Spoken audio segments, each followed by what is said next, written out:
Hi and welcome to the channel. Today, unbox natin itong colorful GTX 1630. So I bought this for 9,550 pesos from Nvidia last mall, which is basically run by PC Express. Okay, looking around the box, sa likod may marketing stuff such as high-quality electronic components, selected GPU core. Okay, so sobrang marketing na to, no? Just for everyone's information, GTX 1630 ay GTX 1650 rejects. So yeah, selected siya ng mga pumalpak para maging GTX 1650. And then there's iGame Center, which is basically Colorful's version of a bloatware, no? Opening the box. Sa loob ng box, padded siya ng foam. Then sa ilalim, kita yung manual. Which is maraming language. And then the GPU itself. Tapos foam ulit. Then wala na. So ito yung design ng Colorful for their Battle Axe lineup. So ito rin yung design ng GTX 1660 Super at saka iba pa nilang Battle Axe na graphics card. Dual fans. Tapos may red and black na accents. Dimensions ay 232mm by 127mm.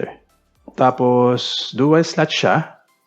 And as for the output ports, merong DisplayPort, merong HDMI, saka merong DVI. Sa likod, walang backplate, which is okay lang naman. And then it also requires a 6-pin power connector na for some reason hindi ko magets kung bakit kailangan pa since 75 watts lang naman yung power draw nitong graphics card na to. Next ay yung cooling solution. Ang ginamit nila dito ay basic materials for a heatsink. No? So hindi siya yung magandang aluminum fin stock. Wala ring heat pipes. Pero okay lang naman. This is because low power dito. So kahit parang substandard yung cooling design, the cooler performs well. Based on testing, nasa 60 degrees Celsius yung average temps, which is definitely good, no?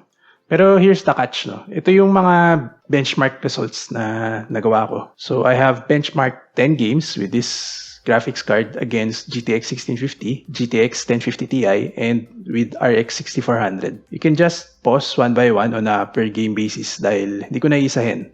So overall, I would not recommend this card for 10,000 pesos. Sa tingin ko, dapat 8,000 pesos lang ito based on performance. On average, it performed 40% worse than the GTX 1650. So that's telling na hindi talaga ito dapat binibenta for 10,000 pesos. No? Considering that you can buy a GTX 1650 for 12,000 pesos, sobrang lugi nito for 10,000 pesos. Sobrang lugi. So my hard recommendation is to skip this until maging 8,000 pesos siya. So yun, that's all for today. I hope you learned something in the benchmarks. Thanks for watching. Do like or dislike, comment on what you think, and subscribe for more unboxing and benchmarks. Bye!